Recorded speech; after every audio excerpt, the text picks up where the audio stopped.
হন। আসসালামু আলাইকুম ওয়া রাহমাতুল্লাহি ওয়া বারাকাতুহু। আমার ভাইরা, সান্ত্বনার সংবাদ আপনাদেরকে শোনানোর জন্যই আমার উপস্থিতি। যেহেতু প্রশাসন পরিষ্কার ভাষায় বলে দিয়েছেন যে ওদের কোনো কর্মকাণ্ড চলবে না, আলহামদুলিল্লাহ, প্রশাসন এইভাবে কথা দেওয়ার পরেও আমরা আলহামদুলিল্লাহ সুম্মা আলহামদুলিল্লাহ উনাদের উপরে 100% ভরসা করতেছি এবং করব। কিন্তু এই যে আজকের সমাবেশ, আজকে আমাদের অনেক ঊর্ধ্বতন কর্মকর্তাগণ অনেক কষ্ট করে এই পর্যন্ত আসছেন, এই যে হইল আইনের মারপ্যাচ। আমার কাছে যে বইটা, এটা বাংলাদেশ দণ্ডবিধির 511 আইন।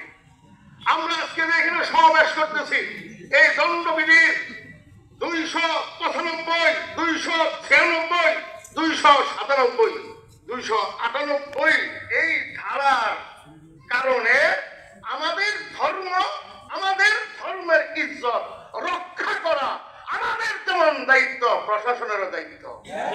কিন্তু আইনের মায়ের পেছে প্রশাসন একটু দুর্বল থাকে। কেন? আমি এই 295 ধারার মানে ওদের প্রতিও সহানুভূতি দেখায় না, একটু দেখান লাগে, বুঝতেছেন না?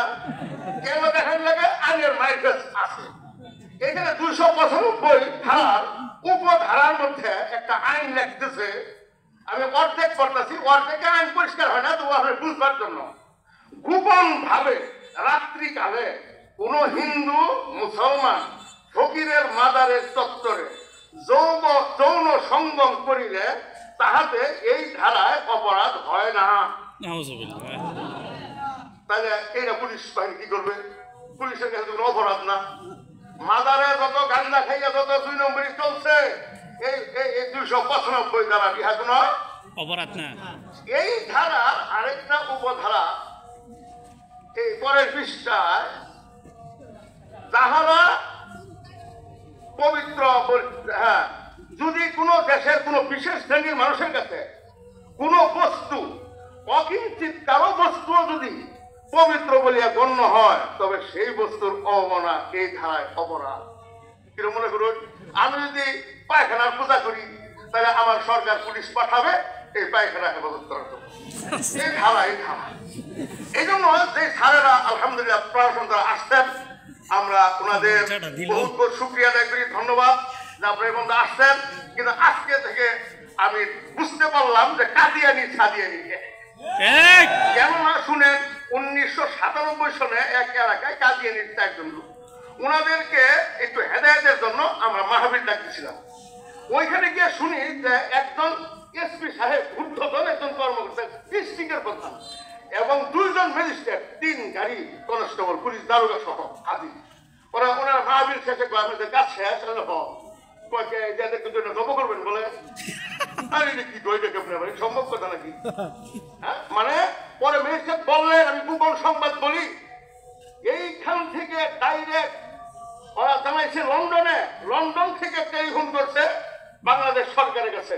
বাংলাদেশ সরকার টেলিফোন করছে আমাদের থানায় যে এইখানে এই 4 জনকে অবশ্যই রক্ষা করতে হবে। তাহলে আমার মনে হয় যে আজকের এই সমাবেশের সংবাদ আমাদের ইউনূস স্যারে জানেন, ওসি স্যারে জানেন, আর বাংলাদেশ সরকার বলেই গেছেন এদের কর্মকাণ্ড চলবে না। তাহলে আমার মনে হয় যে সংবাদটা মনে হয় লন্ডন থেকে ঘুইরা এই স্যারদেরকে, ইন্ডিয়া হয়ে ঘুইরা আমাদের স্যারদেরকে, আল্লাহ পাক সবাই হেদায়েত করুক। যেহেতু আপনারা 2 গান শুনলাম, আপনাদেরকে এই আইন আরো শোনাবো ইনশাআল্লাহ। হ্যাঁ, ইনশাআল্লাহ শোনাবো। মানে প্রশাসন আইনের কাছে এই বইয়ের শুরুতে কি লেখে জানেন?